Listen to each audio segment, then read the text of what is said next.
Sekarang kita tengah run promo. Alim, Assalamualaikum. Waalaikumsalam, bos. Apa khabar, Lim? Baik, Alhamdulillah. Alamak, Lim. Ini apa ni, Lim? Dah nak dekat raya ni, air macam-macam air datang ni. Ini air yang kita bawa daripada special daripada Malaysia ni. Masya Allah. Untuk Pondok Abang Frozen Mart dan semua customer Pondok Abang. Masya Allah. Ini okey. yang Syawal Fiesta diorang akan dapat Syawal Fiesta diorang akan dapat 2 botol. 2 botol? 2 botol. Tapi bukan satu? bukan Dua? satu, 2. Tapi dia tak boleh pilih lah. Tak boleh pilih, Apa yang dapat tu dapat lah. Tapi kita ada 7 flavor lah dekat sini. 7 flavor. Okey, boleh sharekan apa flavor dia? Saya tunjuk sini. Sini kita ada fruit cake. Okey. Yang warna hijau ni. Lepas tu kita ada soda. Okey. Ni campur dengan bandung memang terangkat lah ni. Oh, dia jadi happy soda. Happy soda. Lepas tu kita ada orange. Lepas tu kita ada soul sasi. Yang ni siapa orang-orang lama memang suka ni sasi ni. Sasi. Lepas tu kita ada ni apa? Apple. Kita ada apple. Okey, lepas tu bawah ni kita ada grape. Grape. Oh, mungkin budak-budak suka lah. Budak-budak suka lah. Okey. Lepas tu kita ada strawberry. Wah, ni unik, Alim.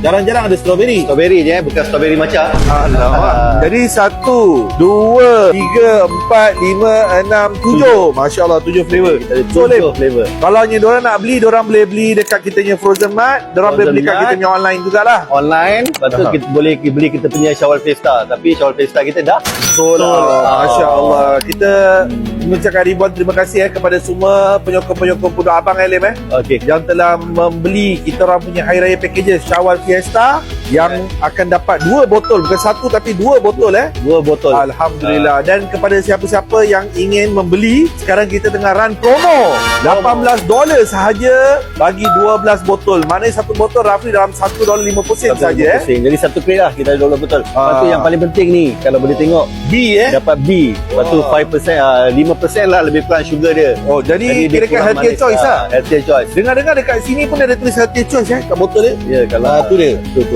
Healthy choice. So kita pun nak lah dalam bulan puasa ni kita orang punya community minum air dan makan makanan yang sihat lah untuk diorang, betul tak? Dan berhasiat. Berhasiat. So insyaAllah, Alim, terima kasih kongsi. Okey. Assalamualaikum. Waalaikumsalam. Jangan lupa beli.